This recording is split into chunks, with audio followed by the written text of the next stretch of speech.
They were icons, trailblazers, queens of the screen. But behind the spotlight, their bodies were silently shutting down. What if I told you some of Hollywood's most legendary black actresses didn't walk away from fame? They were forced out by incurable diseases.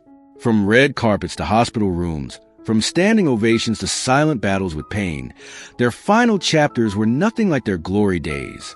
Today, we reveal the heartbreaking truth in 19 black actresses who left their careers due to incurable diseases.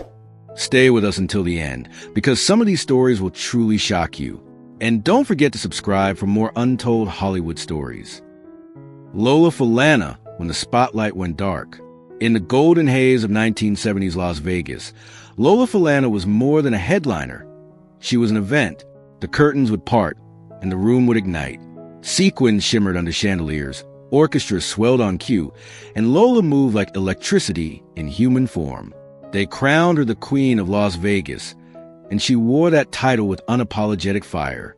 Every kick, every note, every turn was precision and power. She wasn't chasing fame. She was a standard. Then her body began whispering rebellion, a stumble that shouldn't have happened, a tremor in her leg. She blamed on exhaustion, long rehearsals, high heels, relentless schedules. She pushed through it all. But this wasn't fatigue. It was something darker. In 1987, at the peak of her reign, doctors gave her a diagnosis that didn't care about sold-out shows or marquee lights. Multiple sclerosis, an incurable disease attacking her nervous system. For a performer whose identity lived in movement, this was devastation. MS didn't steal everything at once. It eroded her, slowly, cruelly. Pain flared without warning. Her balance faltered. Her right side weakened. The same legs that once commanded a stage began betraying her under its glare. And still she performed. Night after night, she masked the agony behind glamour. The audience saw radiance. They didn't see the ice packs backstage. They didn't see her fighting tears as numbness crept through her body. Pride and passion kept her standing long after doctors suggested slowing down. But by the mid-1990s, the disease tightened its grip. Paralysis spread along her right side. Her vision blurred. Even her voice, that rich, commanding instrument, began to thin. A severe relapse in 1996 changed everything. Sleep vanished. Pain became constant. The stage that once felt like home now felt unreachable. Her final appearance came quietly, without spectacle. No farewell tour. No dramatic goodbye. Just a slow retreat into the shadows as her body demanded surrender. Lola Falana didn't leave because she lost her talent. She left because her body could no longer carry it. Her story is a reminder that behind every glittering legend is fragile human flesh. The applause fades. The lights dim. But courage, the decision to keep stepping forward even when your body is breaking, that may be the most powerful performance of all. Madge Sinclair, a queen who never saw the crown. Madge Sinclair carried royalty in her voice long before she ever voiced a queen. Tall, composed, and commanding, she had already etched her presence into film history with roots, a performance layered with dignity and quiet strength.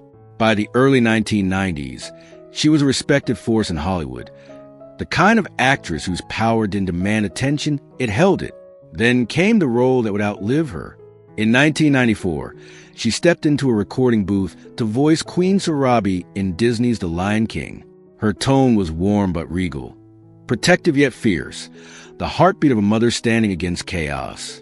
What audiences didn't know was that while she gave life to a lioness fighting to protect her kingdom, Madge herself was fighting something far more ruthless. That same year, she was diagnosed with acute leukemia.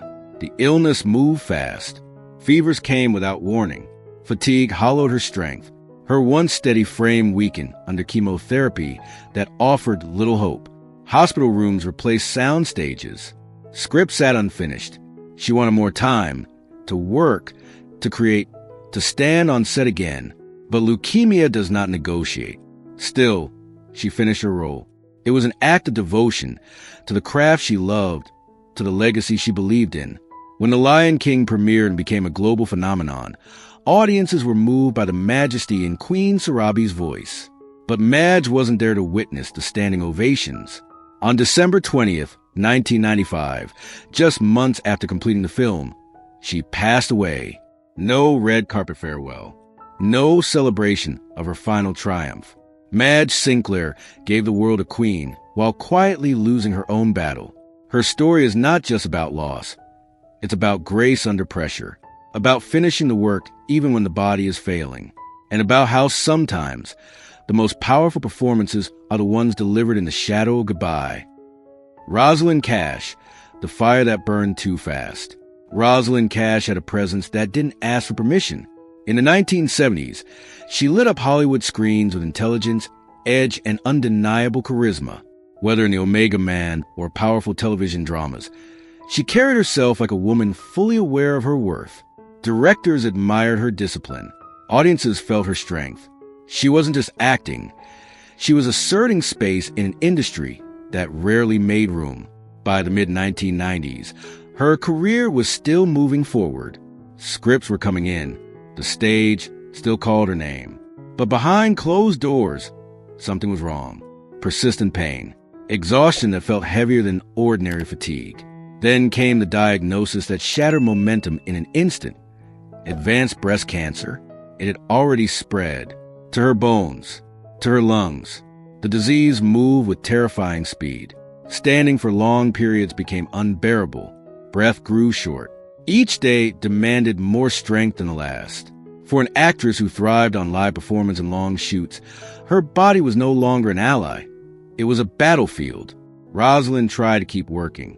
Her final appearance, a guest role on General Hospital in 1995, was filmed while her strength quietly faded. Crew members saw professionalism. Few saw the pain beneath it. She wanted one more act, one more return to the theater stage she loved. But cancer does not wait for curtain calls. In her final months, she withdrew from the spotlight. The applause was replaced by hospital monitors. The red carpets by quiet rooms filled with close family. The once vibrant, commanding actress became physically fragile, though her spirit never entirely dimmed. On October 31st, 1995, Rosalind Cash passed away, just weeks after her final role aired. Her story is a reminder that brilliance does not guarantee time, that strength on screen does not make the body invincible. Rosalind fought to the end, not just against cancer, but against the idea that illness could erase her impact. It didn't. The fire may have burned too fast, but it burned fiercely enough to leave a permanent mark. Tamara Dobson, the warrior who couldn't outrun her own body. Tamara Dobson didn't just play Cleopatra Jones. She became her. Tall, fearless, magnetic. She stormed 1970 cinema with a presence that felt revolutionary. In an era hungry for bold black heroines, Tamara stood 6 feet 2 inches tall and owned every inch of the screen. She was strength personified, sharp, glamorous, untouchable. But off-screen, a silent enemy was already closing in. In 1998, long after the peak of her action hero fame, Tamara was diagnosed with multiple sclerosis, MS, the same merciless disease that attacks the nervous system without warning or cure. At first, it was subtle, weakness in her legs, a strange instability. She brushed it off. Cleopatra Jones didn't wobble, but reality doesn't bend for legends. Her mobility declined quickly. The powerful stride that once defined her became cautious steps with a cane, then a walker, then a wheelchair. The disease stripped away what Hollywood had celebrated most, her physical dominance. For a woman whose career was built on commanding movement, the loss felt brutally symbolic. Pain became constant. Her immune system weakened, leading to repeated bouts of pneumonia. Hospital visits replaced auditions. The phone stopped ringing. And in 2000, Tamara made the quiet decision to step away from acting entirely. No dramatic announcement, just silence. She withdrew from public life, choosing privacy over pity. The industry that once applauded her strength had little space for her vulnerability. The warrior on screen now fought a battle no camera captured, one against isolation, physical decline, and the grief of losing the life she once knew. On October 2nd, 2006, Tamara Dobson passed away. Her story is a stark reminder that even the strongest icons inhabit fragile bodies. Cleopatra Jones could defeat villains with style and force, but multiple sclerosis doesn't fight fair. Tamara's legacy isn't just about the roles she played. It's about the dignity with which she faced a disease that slowly took everything physical but never touched her impact. Teresa Merritt, when the laughter faded. Teresa Merritt had a gift that couldn't be taught. A booming voice, razor-sharp comedic timing, and a warmth that made every character feel lived in. Whether she was commanding the screen in The Wiz or delivering unforgettable moments in Billy Madison, Teresa brought both humor and gravity, the kind of presence that made supporting roles unforgettable. By the mid-1990s, she was still working, still respected, still hungry for more. But beneath the surface, something was unraveling. Painful sores began appearing on her skin. At first, they seemed manageable. Then they spread. Doctors delivered the diagnosis: advanced skin cancer. It moved fast. Infections followed. The treatments were grueling. The physical pain was matched only by exhaustion that settled deep into her bones. The woman who once filled studios with laughter now struggled just to stand under hot lights. Acting requires stamina, long days, memorized lines, energy that doesn't flicker. Her body could no longer sustain it. She tried to hold on. She filmed what would become her final appearance, a role on Cosby in 1996, pushing through discomfort with the same professionalism that defined her career. But after that, the curtain quietly closed. Teresa retreated home, surrounded by family instead of film crews. The stage that once felt like oxygen now existed only in memory. Depression crept in, not just from illness, but from the heartbreak of unfinished plans. Scripts she would never read, roles she would never inhabit, songs she would never sing again. On June 12, 1998, Teresa Merritt passed away. Her departure wasn't just the loss of an actress. It was a silencing of a voice that brought humor and humanity to every frame she touched. Teresa's story reminds us that behind the laughter we cherish are real lives, real bodies, vulnerable to forces beyond talent or will. The applause may fade, but the joy she gave remains, echoing long after stage lights dim. Esther Rawl, strength on screen, fragility within. For millions of viewers, Esther Rawl wasn't just an actress. She was Florida Evans, the backbone of Good Times, a mother whose strength felt unshakable, whose voice carried authority and love in equal measure. On screen, she stood tall through poverty, injustice, and heartbreak. She embodied resilience. She became a symbol. But real life doesn't follow a script. In the mid-1990s, Esther's body began to betray the strength audiences believed defined her. Fatigue set in first, not ordinary tiredness, but a draining exhaustion that refused to lift. Her joints ached. Her energy vanished. Then came the diagnosis. Complications from type 2 diabetes. The disease had progressed quietly. Kidney failure followed, forcing her into weekly dialysis sessions. Hours tethered to machines that filtered her blood just to keep her alive. Each treatment left her weaker. Standing for long periods became difficult. Memorizing lines, once second nature, felt overwhelming. For a woman who had built her career on commanding presence, this loss of independence was devastating. Acting demands stamina, long days under lights, emotional intensity, physical endurance. Esther could no longer meet those demands. She stepped away from the spotlight in 1997. There was no dramatic farewell, just a gradual absence. The camera stopped. The script stopped. Hospital visits replaced rehearsals. Her final film role, Down in the Delta in 1998, was completed just before her health declined further. It was as if she held on long enough to leave one last imprint. In her final months, she lived quietly in Los Angeles, surrounded by close family. The applause that once followed her performances was replaced by the steady hum of medical equipment. On November 17, 1998, Esther Rawl passed away. The woman who portrayed strength for an entire generation faced her final chapter in private struggle. Her story is a reminder that even the strongest figures we admire are human, vulnerable to illness, fragile beneath the roles they play. Florida Evans may have stood unbreakable on screen. Esther Rawl fought just as bravely off it. Bea Richards, the voice that fought to breathe. Bea Richards was never just a supporting character. She was presence, power, principle. From Guess Who's Coming to Dinner to Beloved, She carried roles with intellectual fire and emotional gravity. On stage and screen, her voice commanded silence, rich, deliberate, impossible to ignore. But in the late 1990s, that very voice began to falter. Shortness of breath came first.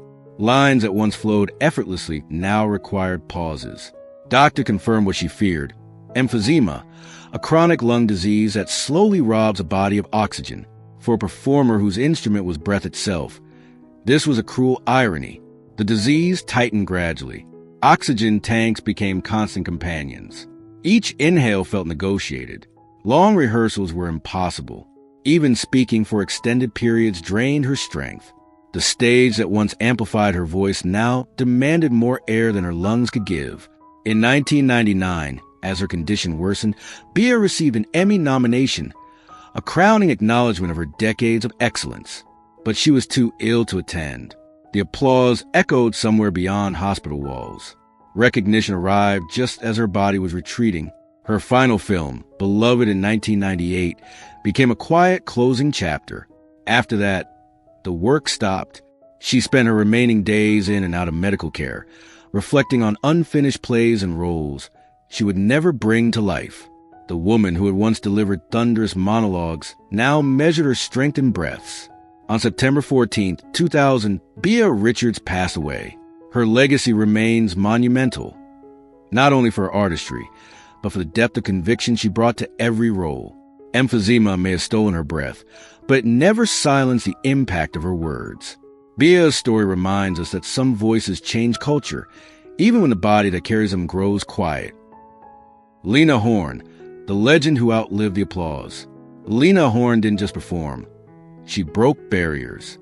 In an era when Hollywood limited black women to stereotypes, Lena stood luminous and unyielding. From stormy weather to the grand stages of Broadway, she carried elegance like armor. Her voice was velvet and steel at once, seductive, controlled, and unmistakably powerful. She wasn't just entertaining audiences. She was reshaping what they believed possible. For decades, she stood beneath stage lights that adored her. But by the late 1990s, those lights began to feel heavier. Chronic heart disease crept in quietly. Breathlessness interrupted rehearsals. Long notes became harder to sustain. Standing through entire performances demanded strength her body no longer willingly gave. Heart disease is relentless in its subtlety. It doesn't crash in, it dims the energy slowly. Fainting spells followed. Doctors warned her to slow down.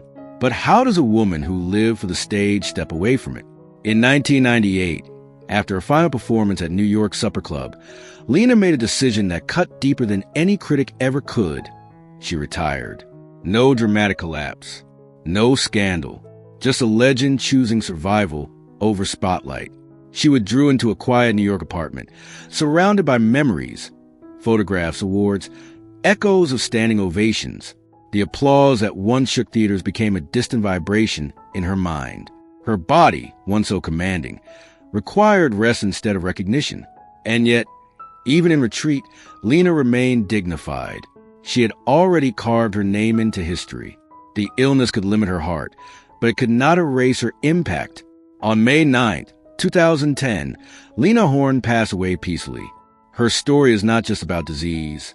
It is about endurance, about a woman who shattered ceilings, then faced her own physical limits with grace. The spotlight may have dimmed, but Lena Horne had already become timeless. Roxy Roker, Grace in the Shadow of Goodbye. Roxy Roker carried herself with effortless sophistication. As Helen Willis on The Jeffersons, she portrayed strength wrapped in warmth, a woman navigating love, race, and dignity with calm intelligence. Week after week, audiences welcomed her into their homes. She wasn't loud. She didn't need to be. Her presence spoke clearly enough. By the early 1990s, Roxy had built a steady, respected career, theater roots, television success, a reputation for professionalism and quiet resilience. But in 1993, her world shifted without warning. She was diagnosed with breast cancer. At first, she approached it the way she approached everything, with composure. Treatment began. Chemotherapy drained her strength, but she continued as long as she could. Then the cancer spread to her liver. Pain intensified. Fatigue became overwhelming. The transformation was cruelly visible. The vibrant woman who once commanded scenes with grace now struggled to maintain stamina. Scripts became harder to memorize. Long shoots were no longer possible. Offers slowed. By 1994, Roxy made the painful decision to step away from acting. Her final appearance, a guest role on Hanging with Mr. Cooper, passed quietly. No grand send-off. No industry-wide farewell. Just a steady dimming of a light that had once glowed brightly on primetime television.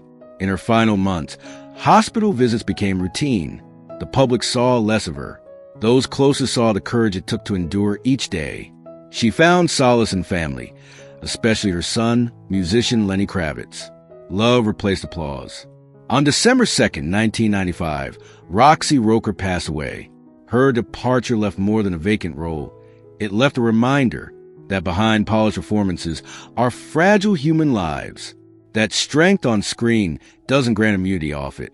Roxy faced illness with the same quiet dignity she brought to every character. The camera stopped rolling, but her grace never did. Diane Carroll, elegance under siege. Diane Carroll didn't just enter rooms, she defined them. In Julia, she became one of the first black women to headline a network television series in a non-stereotypical role. In Dynasty, she radiated sophistication and power. For decades, she represented possibility, poised, articulate, unapologetically glamorous. She wasn't simply acting, she was rewriting history. But long before the world knew, Diane was already fighting a private war. In the late 1990s, she was diagnosed with breast cancer. She endured treatment, surgery, and chemotherapy, and remarkably, she returned to work. The cameras kept rolling. The gowns, the red carpets, the applause, they all continued. She survived once. Then in 2016, the cancer returned. This time, it came back with force. Treatments were harsher, recovery slower. The stamina that once carried her through demanding productions began to fade. Scripts required more effort. Long days under hot lights drained her completely. The elegance remained, but beneath it was exhaustion. Diane had always been fiercely independent. She had broken barriers by refusing to shrink herself. But illness doesn't negotiate with pride. By 2017, she stepped back from acting, not because the role stopped, but because her body insisted. She spent her final years more quietly, reflecting on a career that changed the landscape for black actresses. She had opened doors that others now walk through freely. Yet in private moments, there was likely the ache of unfinished ambition. Projects she would never begin, stories she would never tell. On October 4th, 2019, Diane Carroll passed away. Her story isn't just about cancer. It's about resilience layered over vulnerability, about surviving once and facing the fight again. The disease may have ended her career, but it never diminished her legacy. Diane Carroll remains what she always was, a pioneer whose elegance could withstand storms, even when her body could not. Jeanette Du Bois, the song that softened into silence. Jeanette Du Bois didn't just act. She energized every room she entered. To millions, she was Willona Woods on Good Times, sharp-witted, stylish, fiercely independent. Off-screen, she was also a gifted singer and songwriter, her voice bright with soul and spirit. She helped shape the sound and rhythm of a generation. For decades, she seemed unstoppable, vibrant, creative, deeply connected to her community. But in the late 2010s, her health began to shift in ways she couldn't ignore. Chronic kidney failure crept in quietly, followed by peripheral vascular disease and complications affecting her heart. The diagnosis changed everything. Dialysis became routine, long, draining sessions that left her exhausted. The energy that once fueled performances now disappeared into survival. Each week revolved around treatments. The body that once moved with vitality now felt heavy, slower, fragile. For an artist whose identity was tied to expression, to movement, to voice, to connection, this transition was painful beyond words. She withdrew from public appearances. New projects faded. Scripts went unanswered. The spotlight that once embraced her now felt distant. In her California home, she found comfort in memory, old episodes of good times, songs she once sang with ease, a lifetime of contribution replaying in fragments. The hardest part wasn't only the illness, it was the separation from purpose, from being able to create, to uplift, to participate in the movements she had always supported.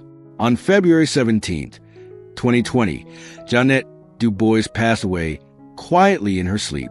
Her departure left a silence deeper than television reruns could fill. She had given laughter, rhythm, and representation to generations. Kidney failure may have slowed her body, but it never erased the joy she gave the world. Jeanette's story reminds us that the brightest personalities often carry their struggles privately, and even when the song softens, its melody lingers long after. Della Reese. Faith tested in the quiet. Della Reese lived as if her voice were a promise. Before she ever stepped into the role of Tess on Touched by an Angel, she had already conquered stages as a gospel and jazz singer. Her voice could shake a church or soothe a grieving heart. On television, she became a symbol of hope, a spiritual guide wrapped in warmth and humor. But even the strongest faith can be tested by the body. For years, Della battled type 2 diabetes. It was a quiet struggle at first, medication, monitoring, adjustments. She kept working. She kept smiling. But diabetes is patient and unforgiving. Over time, complications grew. Cardiovascular issues emerged. Breathlessness interrupted routines. Sudden fainting spells became frighteningly frequent. By the early 2000s, the disease had begun dictating her life. Filming long hours under studio lights became risky. Energy drained quickly. Her heart worked harder than it should have.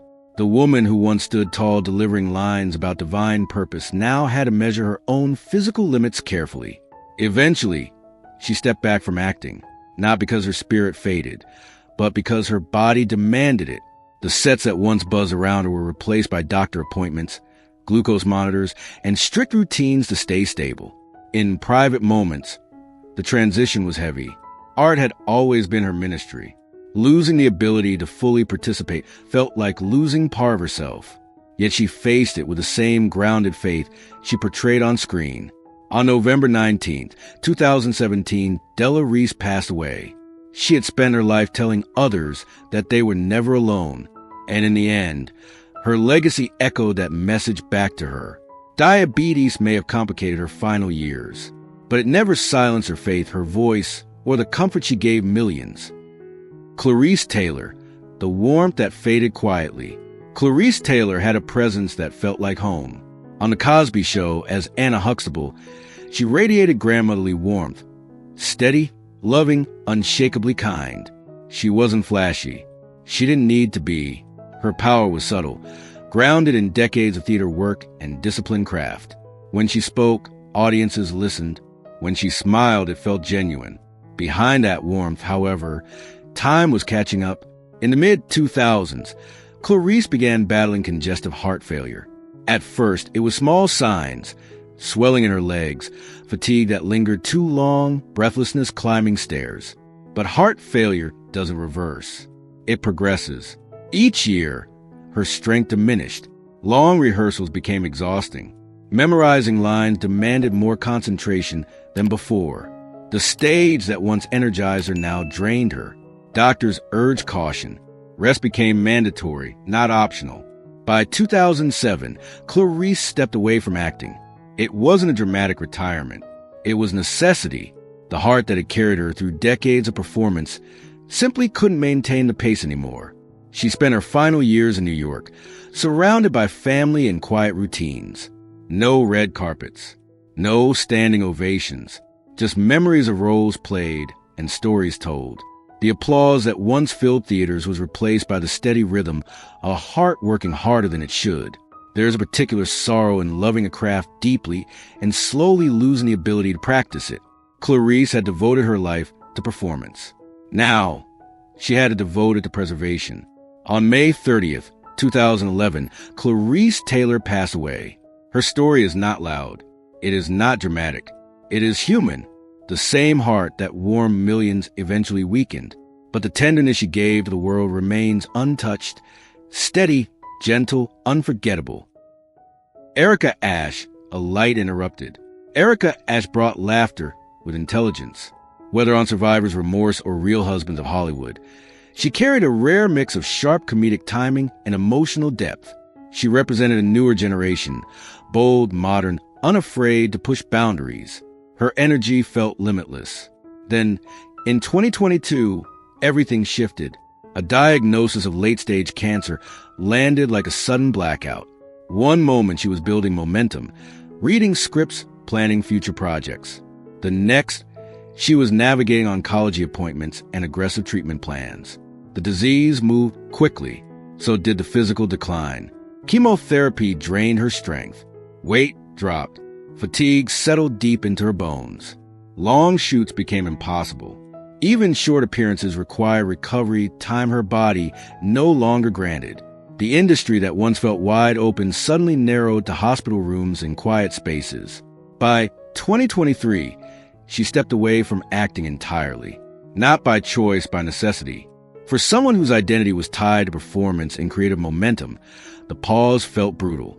The laughter she once sparked in audiences echoed back at her through phone screens as she rewatched old scenes. It was both comfort and reminder of what illness had interrupted. Cancer doesn't just attack the body. It attacks plans. The future shrinks. Time feels urgent. Erica faced it publicly with strength, but privately, there were likely moments of fear, frustration, and heartbreak over stories left untold. On July 28, 2024, Erica Ashe passed away. Her career was shorter than it should have been. Her talent still ascending when the disease cut through it. Erica's story is a stark reminder that potential is not guaranteed longevity. Some lights burn bright, but not long. And sometimes the most painful part isn't what was lost. It's what was just beginning. Ananda Lewis, the voice that faced the unthinkable. Ananda Lewis was the face of late 90s television energy, confident, articulate, effortlessly magnetic. From hosting her own talk show to appearing on Moesha, she carried intelligence and warmth that resonated with a generation. She wasn't just on screen, she connected. Then in 2023, she revealed a diagnosis that stunned many. Stage 4 breast cancer. It had spread to her lungs and bones. The fight was no longer theoretical. It was immediate, physical, relentless. Treatments were aggressive. The pain was real. Fatigue replaced the vibrant stamina audiences remembered. Hospital visits overtook studio bookings. The woman who once stood strong before cameras now faced the quiet intensity of survival. By 2024, her career paused almost entirely, not because her voice lost relevance, but because her body demanded all her strength just to endure. Ananda's story is still unfolding, a battle defined not by spotlight, but by resilience. Fame may fade, applause may quiet, but courage under pressure speaks louder than either. Danielle Spencer, a childhood star, confronts mortality. Danielle Spencer was once the bright spark of what's happening. A child star whose sharp timing and natural charm made her unforgettable.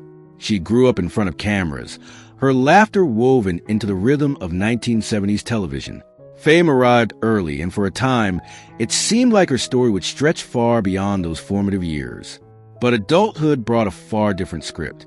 In recent years, Danielle was diagnosed with cancer. The news felt surreal, a cruel contrast to the lively energy audiences still associate with her name. Treatments were intense. Fatigue lingered. The physical toll reshaped daily life. Public appearances slowed, then nearly stopped. For someone who had lived so much of her life in front of audiences, the shift to hospital rooms and private battles was stark. The industry that once celebrated her youth now watched from a distance. Danielle's fight became less about career and more about survival. Her story reminds us that child stardom doesn't shield anyone from life's hardest realities. The applause of yesterday cannot protect the body today. Yet resilience remains its own spotlight, even when the stage is gone. Ruby Dee, the revolutionary heart that slowed. Ruby Dee was more than an actress. She was a movement. From a raisin in the sun to do the right thing, she carried history in her voice and justice in her posture. Alongside Ossie Davis, she stood at the crossroads of art and activism, refusing to separate the two. Her performances weren't just roles. They were declarations. For decades, Ruby's energy felt inexhaustible. Even into her later years, she continued acting, speaking, advocating. But time and heart disease began to narrow that momentum. Breath grew shorter. Fatigue lasted longer. The same heart that once beat fiercely for civil rights now struggled under physical strain. By 2010, she stepped back from acting. The script slowed. Public appearances became rare. She spent more time reflecting than performing, reading, remembering, sitting with family in her New York home. There is something poetic about a heart that fueled so much passion, eventually demanding rest. Ruby's body may have weakened, but her convictions never did. On June 11, 2014, Ruby Dee passed away. Her story isn't just about illness. It's about endurance, about using every ounce of strength, artistic and physical, to push culture forward. The heart that slowed had already changed history. Pam Grier, the fighter who refused to fade. Pam Grier was the definition of fearless. In the 1970s, she didn't just star in films like Foxy Brown and Coffee. She redefined what power looked like on screen. Bold, unapologetic, physically commanding. She became an icon of strength at a time when few women, especially black women, were allowed to dominate action roles. Then in 1988, the unthinkable, stage 3 cervical cancer. The diagnosis struck hard. Surgery followed, a hysterectomy that altered her body and future in permanent ways. Chemotherapy drained her energy. The physical toll was brutal. For a woman whose image was built on vitality and control, the vulnerability was jarring. Hollywood can be unforgiving to weakness. But Pam wasn't finished. She stepped away to fight, quietly, determined, against odds that weren't generous. Recovery was long, imperfect, and uncertain. She never fully regained the same stamina, but she returned, carefully, selectively, proving that resilience isn't loud, it's persistent. Pam Grier survived. Cancer tried to end her story. It didn't. Her journey reminds us that sometimes the most powerful comeback isn't about reclaiming glory, it's about reclaiming life. Alfre Woodard. Strength in the quiet battle. Alfre Woodard has always carried intensity beneath restraint. From Crooklyn to 12 Years a Slave, her performances are layered, controlled, emotionally precise. She never needed spectacle to command attention. Her power lived in nuance. For decades, she stood as one of the most respected actresses of her generation. But in the 2020s, her pace began to shift.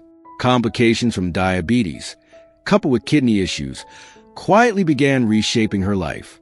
Fatigue lingered longer than it once did. Swelling, careful monitoring, a body that demanded negotiation instead of obedience. Unlike some others on this list, Alfre did not vanish overnight. She adjusted, reduced commitments, chose projects carefully. But the momentum of an unstoppable career softened under the weight of chronic illness. There's a different kind of courage in continuing, in adapting rather than surrendering. Alfre's story is not defined by a final curtain, but by endurance under pressure. Illness may have narrowed her path, but it has not erased her presence. Her journey reminds us that sometimes the battle isn't dramatic. It's daily, quiet, ongoing, and strength doesn't always look like standing tall under lights. Sometimes it looks like simply continuing. 19 women, 19 legacies, 19 battles the public rarely saw. They gave us laughter, power, elegance, revolution, faith. And when the spotlight dimmed, they faced something far greater than fame, the fragility of a human body. Disease may have interrupted their careers, but it never erased their impact. Their art still lives. Their voices still echo. Their stories still matter. If their journeys moved you, honor them. Leave a comment sharing which legacy touched you most. And subscribe for more untold stories behind Hollywood's brightest stars.